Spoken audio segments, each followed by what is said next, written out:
کہ Peoples party اسمبلیوں سے resign دینے پر تیار نہیں تھی. یہ بات سب کو پتہ ہے. ہمیں راضی کیا گیا اس بات پر کہ اگر آخر میں ضرورت پڑی, تمام جو مراحل ہیں اس کو استعمال کرنے کے بعد اگر ضرورت پڑی تو سب استعفے دیں گے, اور ہم نے اس اتحاد کو قائم رکھنے کے لیے اس بات پہ بھی راضی ہو گئے کہ چلے ٹھیک ہے آخر میں یہ بھی کر لیں گے.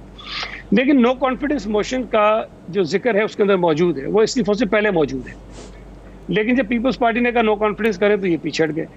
اچھا, جب لانگ مارچ کرنے کی بات آئی تو پیپلز پارٹی وہ واحد جماعت تھی جس نے تیاری کی تھی لانگ مارچ کے لیے. کسی اور جماعت کی تیاری نہیں تھی. ہم تو تیار تھے, ہم تو سمجھتے تھے لانگ مارچ پہ جانا ہے. اس سے پہلے اچانک سے جو ہے وہ لانگ مارچ کے ساتھ نتھی کر دیتے ہیں جی استعفے بھی دینے. اب ظاہر ہے کہ ہمارا اپنا ایک موقف ہے جس کو رکھنے کا ہمارا حق ہے. ہم نے اس استعفے کی بنیاد پر جو ہے پیچھے. اب اس موقع پر سوچنے کی اور غور کرنے کی بات یہ ہے کہ کس نے یہ کہا کہ جی استعفوں کے بغیر لانگ مارچ ہم نہیں کریں گے. کس نے یہ کہا کہ ہم فوجدار کو ہٹا بھی سکتے ہیں لیکن ہم نہیں ہٹائیں گے. کس نے یہ کہا کہ جی وزیر اعظم کے خلاف نو کانفیڈنس ہو سکتی, جو پہلے یقین نہیں کر رہے تھے, لیکن گیلانی صاحب کی جیت کے بعد یہ بات بھی یقینی ہو گئی کہ یہ پاسبل ہے, انہوں نے اس سے انکار کیا. تو میں یہ سمجھتا ہوں کہ مریم بی بی کا جو حالیہ ایک انٹرویو تھا جس میں انہوں نے کہا کہ ہماری تو یہ خواہش ہے کہ عمران خان 5 سال پورے کریں, یہ شاید پتہ نہیں کیسے ان کے منہ سے نکل گیا ہے. شاید یہ بیک آف دا مائنڈ پہلے کہیں تھا کہ جی عمران خان بھلے 5 سال پورے کریں لیکن ہم نے اس کو کھینچنا ہے. تو پی ڈی ایم کو خراب کرنا بہت ضروری تھا اس سے پہلے, ورنہ اگر ایز پر پلان چیزیں جاری ہوتی تو انہیں نو کانفیڈنس موشن موو کرنا پڑتا, اور یہ اس سے بچنا چاہتے تھے. اس لیے انہوں نے ریزگنیشن کو نتھی کیا, اور ان کو پتا تھا کہ ریزگنیشن پر پیپلز پارٹی نہیں مانے گی اور یہ اختلافات پیدا ہوں گے, اور یہ ساری صورتحال آپ کے سامنے نظر آئے گی. جی نظامی صاحب. نہیں تو آپ کا کہنا پھر یہ ہے کہ یہ باقاعدہ ایک منصوبہ بندی کے تحت پی ڈی ایم کو سیبوٹاج کیا خود پی ایم ایل این نے, اور وہی ذمہ دار ہے اس کی. اور اس کے ہوتے ہوئے اب آپ لوگوں کو رستے الگ الگ ہیں, جو پہلے بھی الگ الگ تھے انتخابی طور پہ, تو آپ ایک دوسرے کے حریف ہیں. تو یہ سیاسی طور پر یہ صورتحال بڑی عجیب سی لگتی ہے کہ اب پی ٹی آئی جو ہے وہ پی ایم ایل این کی ریلیف پر لگتی ہے کراچی میں. یہ بڑی عجیب سی صورتحال ہے. اور پی ڈی ایم کا شہزادہ بکھرا ہوا. جی نظامی صاحب, بات یہ ہے کہ پی ڈی ایم 10 جماعتوں کا ایک اتحاد تھا اور فیصلے اتفاق رائے سے ہونے تھے. اگر اس اتحاد کی ہر میٹنگ سے پہلے 2 جماعتیں آپس میں بیٹھ کے میٹنگ کریں اور طے کر کے آئیں کہ ہم نے اگلے اجلاس میں کیا فیصلے لینے ہیں, تو میں سمجھتا ہوں کہ یہ بھی ایک بہت نامناسب بات تھی. اور یہ آپ اگر غور کریں تو آپ کو جو آخری 2-3 اجلاس ہوئے اس میں جے یو آئی ایف اور پی ایم ایل این ہر سربراہی اجلاس سے پہلے آپس میں بیٹھتے تھے اور وہاں سے ایک طے کر کے پھر اس کے بعد وہ اجلاس میں آتے تھے کہ ہم نے کس طرف اجلاس کی کارروائی کو لے کر جانا ہے. تو میں یہ سمجھتا ہوں کہ یہ نامناسب بات تھی. پیپلز پارٹی کو شاید جان بوجھ کے دیوار کے ساتھ لگانے کی کوشش کی جاتی تھی, اور یہ کوشش کی گئی کہ پیپلز پارٹی پر دباؤ ڈال کے, یا انہیں شاید اندازہ تھا کہ نہیں مانیں گے, کہ کسی طرح سے ان سے وہ کام کرائیں جس میں پیپلز پارٹی اتفاق نہیں کرتی. اور یہ بات بھی میں سمجھتا ہوں کہ ایک بہت بڑا ثبوت ہے اس بات کا کہ ہمارے فیصلے درست ہوئے کہ ہم نے کہا ضمنی الیکشن میں حصہ لو, تو ضمنی الیکشن کے نتائج نے وفاقی حکومت کو بہت ڈیمیج کیا, پی ٹی آئی کو بہت ڈیمیج کیا. ہم نے کہا سینٹ کے الیکشن میں حصہ لو, سینٹ کے نتائج نے پی ٹی آئی کو ڈیمیج کیا, وفاقی حکومت کو ڈیمیج کیا.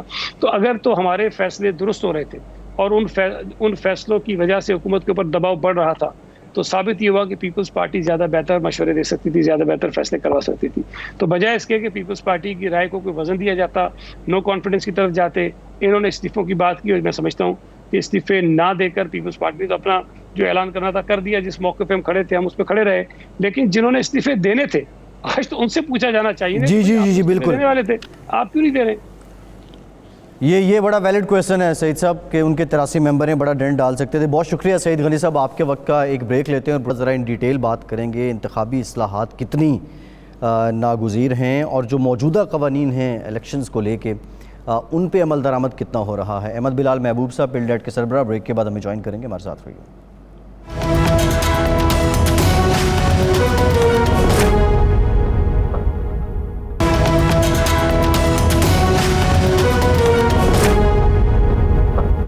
بریک بریک کے بعد ایک بار پھر سے آپ کو خوش آمدید کہیں گے. ہمیں جوائن کیا ہے فیلڈ ایڈ کے سربراہ احمد بلال محبوب صاحب نے. بہت شکریہ احمد صاحب آپ کے وقت کا. آپ سے گفتگو کرتے ہیں.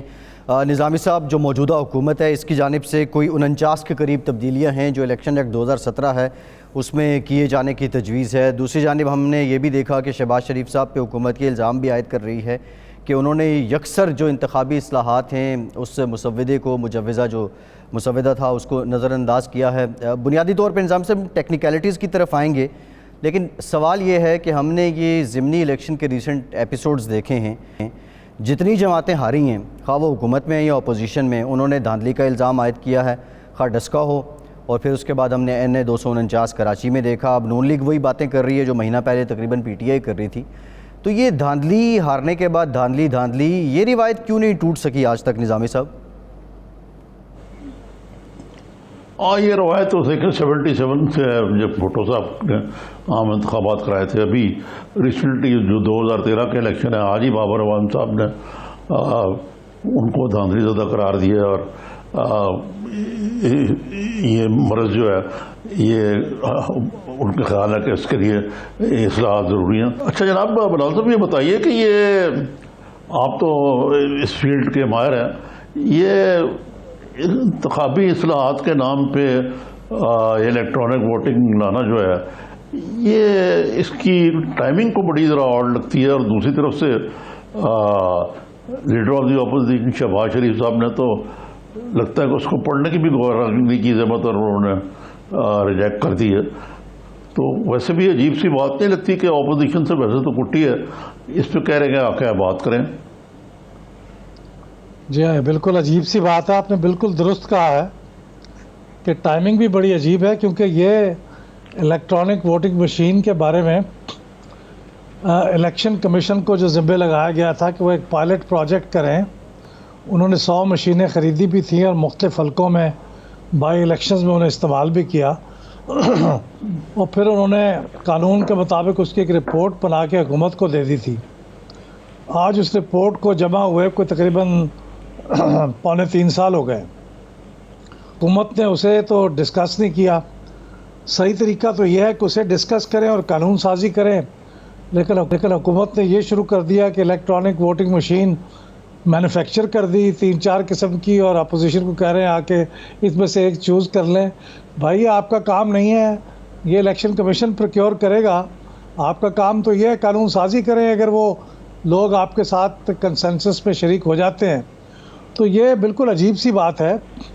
اور یہ اس سٹیج پہ جب کہ اب 28 مہینے رہ گئے ان کے, یہ ہمیں کوئی 3.5 لاکھ الیکٹرانک ووٹنگ مشینز کی ضرورت ہوگی, 350,000.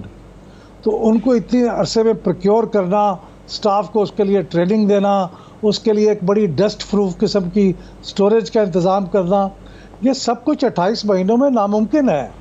تو اس لیے یہ میں سمجھتا ہوں کہ یہ اگر شروع بھی کرنا ہے تو کر دیں, لیکن اس کے لیے جلد از جلد بھی اگر کبھی اتفاق رائے ہو بھی گیا تو 2028 کے انتخابات سے پہلے اس کا استعمال نہیں ہو سکتا.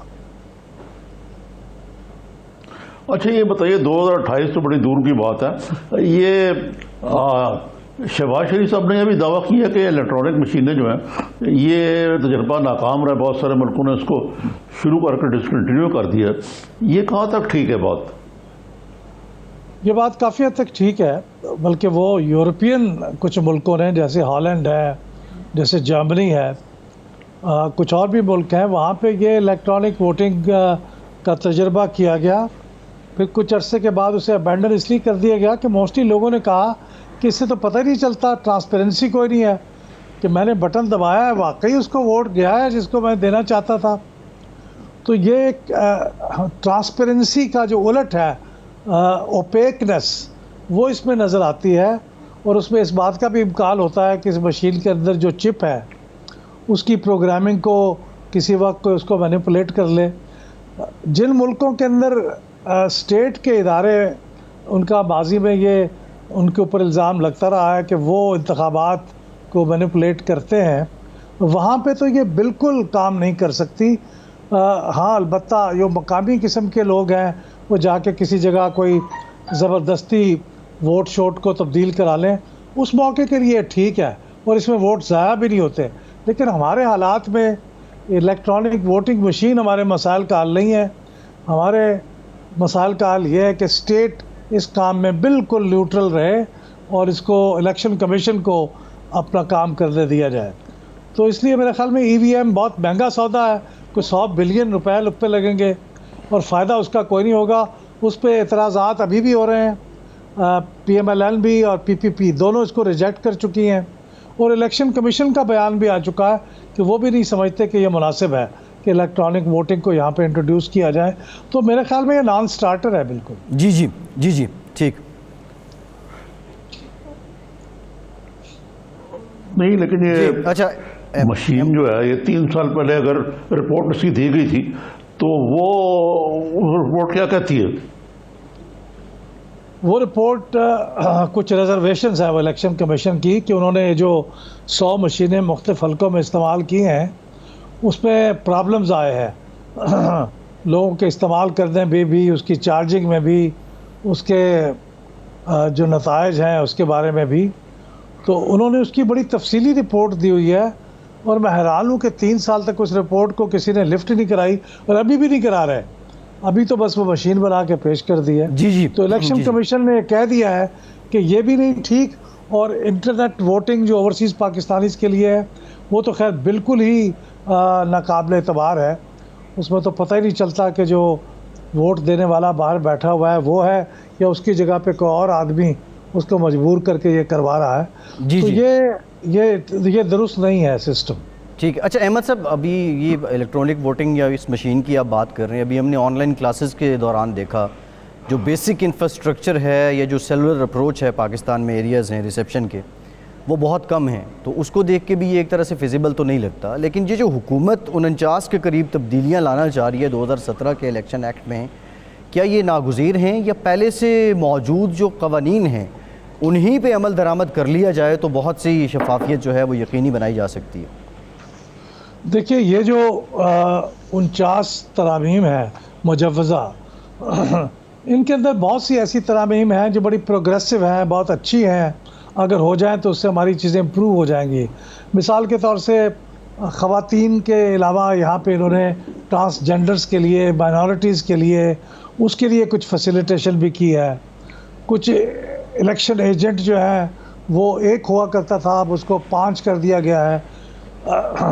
نئی پارٹی اگر رجسٹریشن کرانی ہے تو اس کے لیے پہلے ممبر کی کم از کم شرط 2000 ہوتی تھی, اب وہ کہتے ہیں کہ 10,000 ہونی چاہیے اور اس میں 20% خواتین ہونی چاہیے. یہ ساری امپروومنٹس ہیں, بہت اچھی بات ہے, لیکن ان میں سے کوئی بھی کرٹیکل چیز نہیں ہے کہ اگر یہ نہیں ہوگی تو انتخابات فری اینڈ فیئر نہیں ہو سکتے. تو فری اینڈ فیئر الیکشن کرانے کے لیے تو موجودہ جو قوانین ہیں انہی کو اگر ان کے اوپر امپلیمنٹیشن کو بہتر کر لیا جائے. ہمارا مسئلہ نئے قوانین لانا نہیں ہے, ہمارا مسئلہ یہ ہے کہ جو قوانین ہیں ان کو اگر پراپرلی امپلیمنٹ کیا جائے تو اس کے نتیجے میں بہتر الیکشن ہو سکتے ہیں. تو میں نہیں سمجھتا کہ یہ جو ترامیم ہیں ان پہ گفتگو تو کی جائے اور اگر ہو سکتی ہیں تو ہو جائیں, لیکن ان سے کوئی بھی ترمیم کرٹیکل نہیں ہے. جی نظامی صاحب. احمد بلال صاحب یہ بتائیے, آپ نے شروع میں کہا تھا کہ ٹائمنگ جو ہے نا اس کی میرے اس کے تو آپ اتفاق کر رہے تھے, یہ after all what is the method in this madness? دیکھیے اگر بہت ہی آدمی اس بارے میں خوش گمانی بھی کرے تو بھی مجھے یہ لگتا ہے کہ ان کو اس سارے معاملات کی جو گہرائی میں پرابلمز ہیں اور اس پہ جو ایشوز ہیں اس کا پوری طرح سے ادراک نہیں ہے. پوری طرح سے وہ نہیں سمجھ رہے کہ یہ الیکٹرانک ووٹنگ مشین جو ہے اس کے مسائل کیا ہیں. اگر یہ طے ہو بھی جائے اتفاق کرائے تو اس کو لانے میں کتنا ٹائم لگے گا. انڈیا نے اس کو بتدریج سٹیپ بائی سٹیپ کیا تھا انٹروڈیوس, تو اس کو پورے ملک میں انٹروڈیوس کرنے میں 22 سال لگے تھے. آپ اس سے اندازہ کر لیں. تو ہم یہ چاہ رہے ہیں کہ 28 مہینوں میں ہو جائے. تو میرا خیال میں کہ یہ جو ٹائم ہے یہ اس سٹیج کے اوپر کرنا اور یہ سوچنا کہ 2023 کے انتخابات سے پہلے یہ بالکل یہ تیار ہو جائے, سب کچھ انتظامات سسٹم بن جائے, یہ ممکن نہیں ہے. میرے خیال میں یہ ان کی خوش فہمی ہے. ٹھیک ہے, بہت شکریہ احمد بلال محبوب صاحب کا, بہت شکریہ. ایک بریک لیں گے اور بریک کے بعد ذرا ذکر کریں گے نظام کا اور کل کا جو ایپیسوڈ تھا سیالکوٹ میں فردوس عاشق اوان صاحبہ اور اسسٹنٹ کمشنر کے ساتھ جو معاملہ ہوا اس پہ بات کریں گے. ہمارے ساتھ رہیے.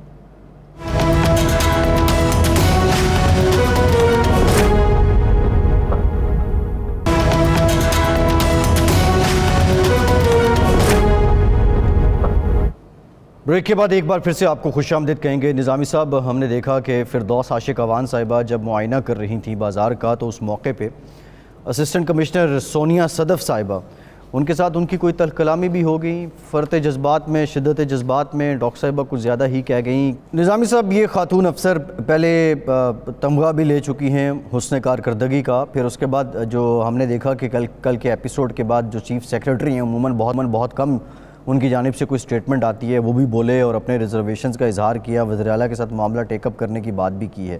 But first of all doctor Firdous Ashiq Awan صاحبہ کا جو رویہ تھا ایک خاتون کے ساتھ, کیا یہ کسی طرح سے جسٹیفائڈ ہے؟ یہ تو بالکل جسٹیفائڈ نہیں ہے, اور اس میں چیف سیکرٹری صاحب نے جرأت اندانہ کا ثبوت دیا اور کچھ بات کہہ دی انہوں نے, اور یہ پہلے تو ایسا نہیں ہوتا.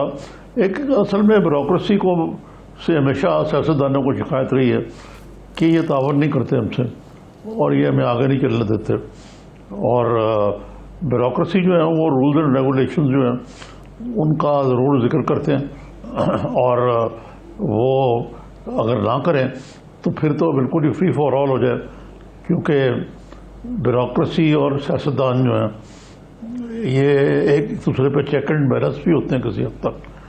تو اس صورتحال میں کوئی اچھا واقعہ نہیں ہوا. فردوس عاشق اعوان صاحبہ ماشاءاللہ اب تو کافی انہوں نے گھات کا پانی پیے ہوئے, وہ فیڈرل انفارمیشن منسٹر رہی ہیں پیپلز پارٹی کے دور میں اور پی ٹی آئی کے دور میں بھی, اور اس کے علاوہ وہ اب آج کل یہاں بیٹھی ہوئی ہیں پنجاب میں. تو تجربہ کار اور معاملہ فہم خاتون ہیں, وہ انہوں نے بھی اوور ایکسائٹیڈ ہو کے غصے میں آ کے کچھ باتیں کہہ دیں جو یہ ٹیلی ویژن پہ وائرل ہو گئی, سوشل میڈیا پہ خاص طور پہ. تو یہ چیزیں جو ہے یہ افسوسناک ہے, اس کی مذمت کی جائے, اور چیف منسٹر نے ٹھیک کیا, انہوں نے محترمہ کو بلا کے جواب طلبی کی کہ یہ چیزیں نہیں ہونی چاہیے ایسے.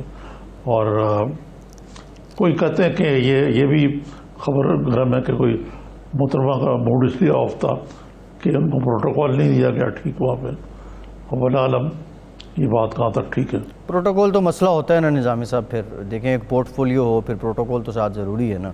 اچھا نظامی صاحب, یہ میں آپ سے جاننا یہ چاہ رہا ہوں, بنیادی طور پہ یہ جو سسٹم ہے, ہم سسٹم کی خرابی پہ بڑی بات کرتے ہیں, بڑی بحث ہوتی ہے, اس کی صرف ذمہ دار افسر شاہی ہے؟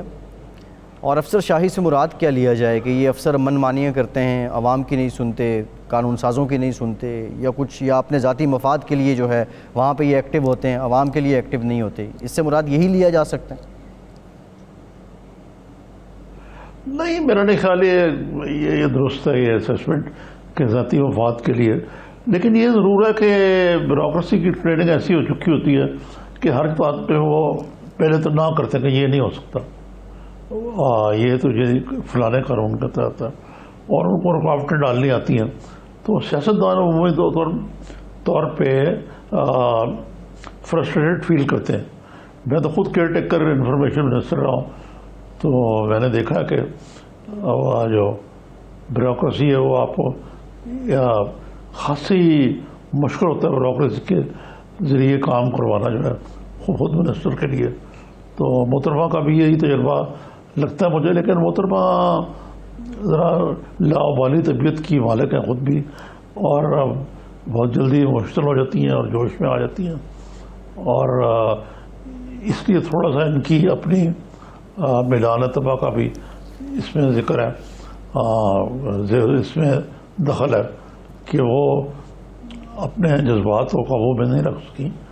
اب یہ ٹی وی کا زمانہ ہے, اس میں ذرا کیئرفل رہنا چاہیے, اور وہ انہوں نے احتیاط کا دامن جو ہے ہاتھ سے چھوڑ دیا. اچھا نظامی صاحب, میسج جو ساری بیوروکریسی ہے, یہ سرکاری افسران ہیں, یہ سرکاری جو طبقہ ہے, اس ایپیسوڈ کے بعد ان کو کیا گیا ہے؟ کیونکہ پہلے سے بھی ہم جب دفاتر میں لوگوں سے انٹریکٹ کرتے تھے یہ فیل کرتے تھے کہ سرکاری افسر اب کچھ کھنچے سے رہتے ہیں, کسی حد تک اپنے عدم تحفظ جو ہے اس کا اظہار بھی کر رہے ہوتے تھے, کام بھی اس طرح اوپنلی نہیں کر رہے ہوتے تھے. اس کا یہ پیغام کیا گیا ہے افسران کے لیے؟ اور دیکھیے افسران کا مسئلہ یہ بنا ہوا کہ جب سے وہ نیب کی تلوار لٹکنی شروع ہوئی ان پہ، وہ کام نہیں کرتے کوئی. وہ کہتے ہیں بھائی ہمیں کیا ضرورت ہے فیصلہ کرنے کی، کل کل کو ہم ریفرنس سے اور اپنے اوپر مقدمات مقدتے رہیں گے. تو یہ تو ایک مسئلہ ہے اور یہ بڑا سیریس مسئلہ ہے کہ ایک قسم کا عدم تعاون جو ہے وہ ہو رہا ہے. لیکن اس کا جو دوسرا پہلو ہے وہ یہ بھی ہے کہ یہ چیک تو ہے نا کم از کم، اور یہ ہونا چاہیے سیاستدانوں پر. نہیں تو سیاستدان بھی تو شتر بے بہار کی طرح، خاص طور پر جب قانون اور قاعدے کا پتہ ہی نہ ہو، پہلی دفعہ بن کے آئے ہوں. لیکن یہ اگرچہ محترمہ پہ یہ بات نہیں ہوتی منتفق، یہ تو کئی دفعہ جیت بھی چکی ہیں الیکشن، سرکاری عہدہ لینا جو ہے اس کا آرٹ بھی آتا ہے ان کو، وزارتیں بھی انہوں نے مزے لوٹے. تو یہ کہنا کہ ان کو تجربہ نہیں، ان کو تو اچھا خاصا تجربہ ہے. جی اچھا نظامی صاحب، یا یہ جو افسران ہیں ان پہ پارلیمان کا چیک ہو سکتا ہے یا پھر کوئی معاملہ عدالت میں جائے وہ ان سے پوچھ گچھ کر سکتی ہے. سیاستدان یا متعلقہ منسٹر جو ہے وہ کتنا اختیار ہوتا ہے اس کے پاس کہ وہ اپنے متعلقہ افسران سے پوچھے؟ اور یہ روایت پاکستان میں کس حد تک ہے کہ وزراء جو ہیں وہ اپنے سیکریٹریز اور افسران جو ہیں ان سے باضابطہ طور پہ ایک ایک چیز سے متعلق پوچھ سکتے ہیں؟ کیونکہ آپ نے پورٹ فولیو یہ دیکھا ہے، منسٹر آپ رہے ہیں، تو یو ہیو بیٹر آئیڈیا. جی صحیح ہے. آئی مین یہ دیکھنا اس کے لیے خود بھی تو کوئی تھوڑا تو ٹیکٹ آنا چاہیے، کوئی تھوڑا بہت تجربہ ہونا چاہیے. کچھ مقصد دینے کا اگر منسٹر جاہلانہ بات کرے گا تو جو وہ سیکرٹری ہے وہ فائدہ اٹھائے گا اس کا. جی بالکل ٹھیک ہے. نظامی صاحب ایک بریک لیتے ہیں اور بریک کے بعد ذرا ذکر جہانگیر ترین صاحب والے معاملے کا. وہ کہہ رہے ہیں کہ جو وزیر اعظم سے ملاقات ہوئی ہے جن دوستوں کی، اس کے بعد وہ خاصی پر امید ہیں اور عید کے بعد خاصی جو ہے وہ خوشگمان ہیں جہانگیر ترین صاحب. بریک کے بعد ذرا بات کرتے ہیں.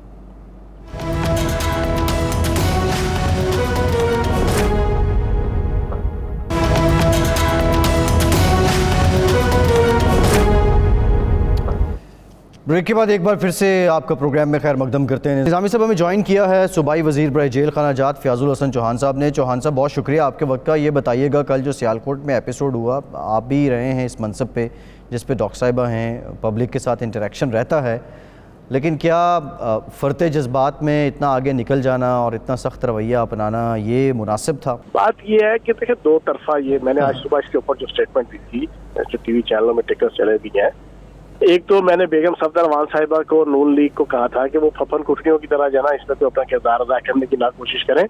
پاکستان کی عوام سوشل میڈیا پہ BCO کلپ جو ہے نا شہباز شریف صاحب کے اور رانا ثناء اللہ صاحب کے موجود ہے کہ جس میں بڑے بڑے سینئر بیوروکریٹس کو جو ہے نا وہ انتہائی بد تہذیبی اور بدتمیزی کے ساتھ میڈیا اور پبلک کے سامنے جو ہے نا وہ ذلیل کیا گیا. تو ان کے منہ سے تو پہلی بات تنقید جیسی نہیں ہے جو انہوں نے بڑا فرنٹ فٹ پہ آ کے کل بیگم صفدر روان صاحبہ نے جو بیان دیا تھا. دوسری بات یہ ہے کہ دونوں طرف بیوروکریسی ہو یا حکومت ہو، یہ دونوں کے ذمہ داران کا فرض بنتا ہوتا ہے کہ ریاست کو اور حکومت کو چلانے کے لیے اپنا اپنا کردار ادا کریں. باقی جہاں تک انہوں نے تنبیہ کی تھی، جس چیز کی طرف پوائنٹ آؤٹ کیا تھا فردوس عاشق روان صاحبہ نے، وہ بالکل ٹھیک کیا تھا. لیکن آخری جو 20 سیکنڈ تھے یا 30 سیکنڈ تھے جو پورا ویڈیو کلپ چلا ہے اس میں وہ آخری 20 سے 30 سیکنڈ جو ہے نا وہ تھوڑا سا جو ہے نا ایگزیجریشن. ٹھیک، بہت شکریہ فیاض الحسن چوہان صاحب، آپ کے وقت کا بہت شکریہ. یہ دیکھیں چوہان صاحب اب کیا فیلنگز کیا ہوں گی کہ وہ ڈاکٹر فردوس عاشق روان صاحبہ کو ڈیفینڈ کر رہے ہیں، اور ڈاکٹر صاحبہ کی یہ تو ضرور کارکردگی ہے کہ مریم نواز صاحبہ نے رسپونڈ کیا ان کے اس عمل کو. حالانکہ چوہان صاحب بہت ایکسٹریم لیول پہ جاتے تھے لیکن مریم نواز نے کبھی ان کو کنسیڈر ہی نہیں کیا اور رسپونڈ ہی نہیں کیا. جی جی درست ہے. بہرحال یہ فردوس عاشق روان صاحب والا جو معاملہ ہے یہ اتنا سیریسلی نہیں لینا چاہیے. ملک کو اور بڑے مسائل ہیں. ایک وزیر برہم ہو گئی، ایک بیوروکریٹ پہ بات ختم ہو گئی. وزیر اعظم نے، وزیر اعلیٰ نے بلا کے ان کی سرزنش بھی کر دی. اب اس کے علاوہ اور کیا کیا جائے اس معاملے میں؟ نظامی صاحب جہانگیر ترین صاحب نے کہا ہے کہ جن دوستوں کی وزیر اعظم صاحب سے ملاقات ہوئی ہے اور اس کے بعد وزیر اعظم صاحب نے یقین دہانی کروائی ہے کہ وہ تحفظات دور کریں گے، اور علی ظفر صاحب سے بھی ان کو خاصی امیدیں ہیں. یہ ایک گروپ جو جہانگیر ترین صاحب کے ساتھ ان کے ہمدردوں کا سامنے آیا تھا، وزیر اعظم سے ملاقات بھی ہو گئی، تو اب یہ جو دھواں سا اٹھ رہا ہے یہ مدھم ہو جائے گا، یہ معاملات اوکے ہو جائیں گے، اور جو جہانگیر ترین صاحب کی ریزرویشنز ہیں وہ دور ہو جائیں گی. آپ کو کیا لگ رہا ہے، اور کیا دیر پا ہوں گی یا فار دا ٹائم بینگ ہوں گی؟ یہ کچھ نہیں کہا جا سکتا کہ کیا کس طرف کس کروٹ بیٹھے گا، کیونکہ اس میں دیکھیں نا، سب سے پہلے تو بات یہ ہے کہ پرائم منسٹر صاحب کی اپنی طبیعت ہے کہ انہوں نے جہانگیر ترین جیسے شخص کو، جو کہ ان کے بہت قریب بھی تھا اور جس کا بڑا کلیدی رول ہے پی ٹی آئی کی حکومت بننے میں اور انتخابات کی جیت میں، ان سے یہ کر سکتا ہے کام. مطلب ہے کہ ایک دم دودھ میں سے مکھی کی طرح نکال دینا، وہ خاصا معنی خیز. اور یہ پرائم منسٹر میں یعنی یہ اسٹرینتھ بھی ہے ان کی کہ وہ جو فیصلہ کر لیتے ہیں وہ پھر اس پر عمل کرتے ہیں. اب بلوچستان کے گورنر کی تبدیلی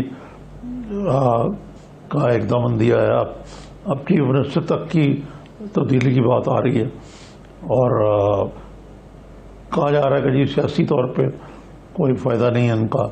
تو یہ عمومی طور پہ اس کو سیاسی رویہ شاید نہ کہا جائے، لیکن ایک فیصلہ کن رویہ تو ضرور ہے. اب اس معاملے میں جہانگیر ترین صاحب سے یہ اصل بات کیا ہے جس کی وجہ سے وہ خم کھاتے ہیں جہانگیر ترین صاحب سے اتنے قریب ہونے کے بعد؟ یہ تو کوئی اور وجہ ہے. اور یہ کیا وجہ ہے نظامی صاحب؟ یہ میں نہیں کہہ سکتا کیا ہے، لیکن نہ ہی میں اسپیکولیٹ کروں گا اس پہ. لیکن بہرحال جو بھی وجہ ہے، یہ ترین صاحب کے حق میں تو بات نہیں جاتی نا، جس انداز سے معاملات چلائے جا رہے ہیں آگے. مطلب وہ جو بات کہہ رہے ہیں کہ ایف آئی اے کا کیا تعلق ہے، میرا کرمنل کیس نہیں ہے. نظامی صاحب، ہم بلوچستان کی کچھ بات کر رہے تھے، آپ نے یہ کہا کہ اب بلوچستان میں بھی ایک سیاسی طور پہ حکومت، جام کمال صاحب and then P T I جو ان کے اتحادی ہیں ان کے درمیان ایک معاملہ شروع ہو چکا ہے. لیکن ماضی میں ہم نے جب بھی دیکھا کہ بلوچستان میں جب کوئی تبدیلی کی ہوا چلتی ہے تو پھر وہ اس کا اثر بڑھتے بڑھتے پھر وہ پورے پاکستان میں ہی پھیل جاتا ہے اور اسلام آباد تک بھی پہنچتا ہے. تو یہ تبدیلی اگر وزیر اعظم عمران خان صاحب خود اپنی مرضی سے ان کی منشا سے ہو رہی ہے تو کیا اس کا بھی کوئی اثر پہنچے گا اسلام آباد تک؟ ان کی منشا سے نہیں ہو رہی تو کس کی منشا سے ہو رہی یار؟ یہ تو آپ نے بڑی انہونی سی بات کر دی کہ کسی اور کی مرضی سے وزیر اعظم چلتے ہیں. تو نظامی صاحب، ماضی میں بھی چلیں جس کی منشا سے بھی ہوتی رہی، لیکن اثر اسلام آباد تک آتا تھا. ثناء اللہ زہری رخصت ہوئے، اس کا اثر بھی اسلام آباد میں آیا.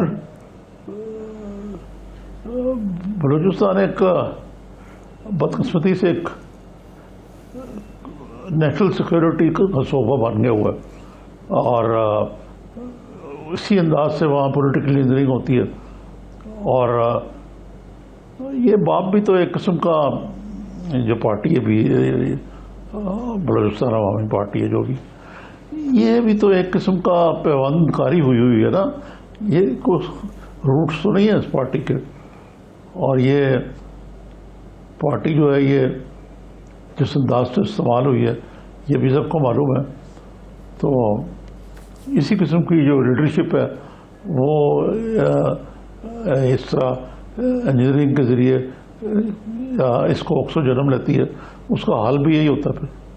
جی ٹھیک ہے. اچھا نظامی صاحب، شوکت ترین صاحب سے متعلق ذرا بات کر لیں. ایک بڑا عوامی قسم کی سجیشن ان کی جانب سے آئی ہے، اور وہ یہ سوچ رکھتے ہیں کہ جو بجلی کا ٹیرف ہے اس میں اضافہ ناجائز ہے، اور آئی ایم ایف کے ساتھ وہ چاہ رہے ہیں کہ نیگوشیٹ کیا جائے کہ آئی ایم ایف اس پہ نظر ثانی کرے.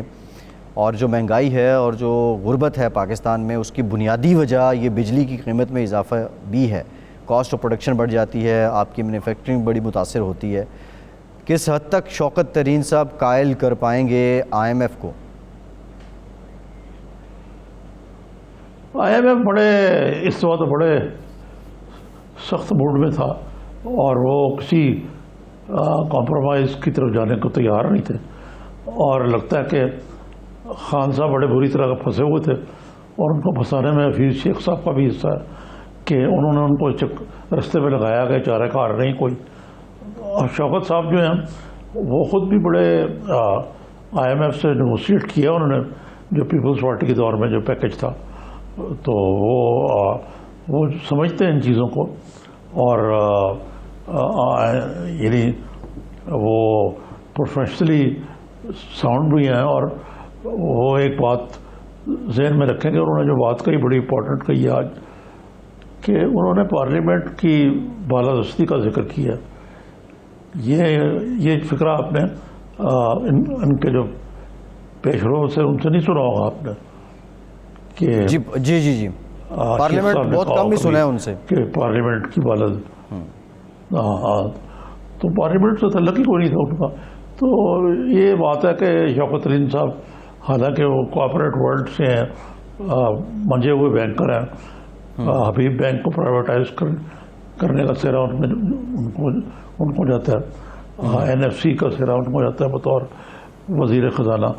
تو یہ سمجھتے ہیں معاملات، اور اس لیے وہ جس انداز سے بات کریں گے IMF سے وہ مختلف ہوگی. اور انہوں نے جو دوسری بات اہم کہی ہے وہ یہ ہے کہ جو سرکولر ڈیٹ والا معاملہ ہے وہ ڈائسی ہے. وہ ایسے لگ رہا ہے کہ سرکولر ڈیٹ جو ہے اس کو کنٹرول کرنے کا طریقہ ٹیرف کی انکریز ایک اس کا فارمولا ہے. تو اس کو فی الحال بیک برنر پر رکھ کے سرکولر ڈیٹ کو بڑھتی ہے تو بڑھنے دیا جائے گا، کنٹرول کریں گے لیکن ایک حد سے زیادہ نہیں، کیونکہ پرائرٹیز گورنمنٹ کی یہ ہوگی کہ گروتھ ریٹ جو ہے، شوکت صاحب نے پہلے 6-7% رکھا تھا، آج انہوں نے 5% رکھا ہے کہ 5% سے کم گروتھ ریٹ جو ہے وہی تو ہمارا بیڑا غرق ہو جائے. نظامی صاحب ایک بڑا انٹرسٹنگ کویسچن ہے، ایک بڑا انٹرسٹنگ کویسچن ہے. جو پیپلز پارٹی کے دور حکومت میں NFC تھا، اس میں شوکت ترین صاحب نے بڑا کام کیا تھا، اور کنسنسس جو ڈیولپ ہوئے تھے اس میں بڑا رول تھا ان کا، پھر ٹیکنیکلی بھی. اب پچھلے 3 سالوں سے ہم نے یہ دیکھا کہ دبے لفظوں میں کہیں کھل کے کسی نہ کسی طریقے سے NFC پہ وفاقی حکومت کی جانب سے اپنے تحفظات کا اظہار کیا جاتا رہا. شوکت ترین صاحب جو GDP بڑھانے کی بات کر رہے ہیں اور پھر ضمنی طور پہ ٹیکس ٹو GDP بھی بڑھانے کی بات کر رہے ہیں، تو آپ کو کیا لگتا ہے کہ وہ ایک طرح سے سٹینڈ بائی کر رہے ہیں 2010 والے سٹیپ کے ساتھ ہی، یا موجودہ حکومت کا جو ایک نیریٹو ہے اس کو کہیں انہیں فالو کرنا پڑے گا؟ دیکھیں جی، وہ کابینہ کے رکن ہیں اب، اور ان کو جو موجودہ حکومت کا نیریٹو ہے اس کو یقیناً فالو تو کرنا پڑے گا، لیکن یہ خالی شوکت ترین صاحب کے پاس کا روک نہیں ہے. جو یہ 18th امینڈمنٹ ہے اس کے NFC ایوارڈ جو ہے وہ دیکھیں نا، بات یہ ہے کہ یہ اس میں اپوزیشن کا بھی بہت رول ہے. جی ٹھیک، نظامی صاحب پروگرام کا وقت ختم ہو گیا ہے، بہت شکریہ آپ کا. آج کے پروگرام سے اتنا ہی.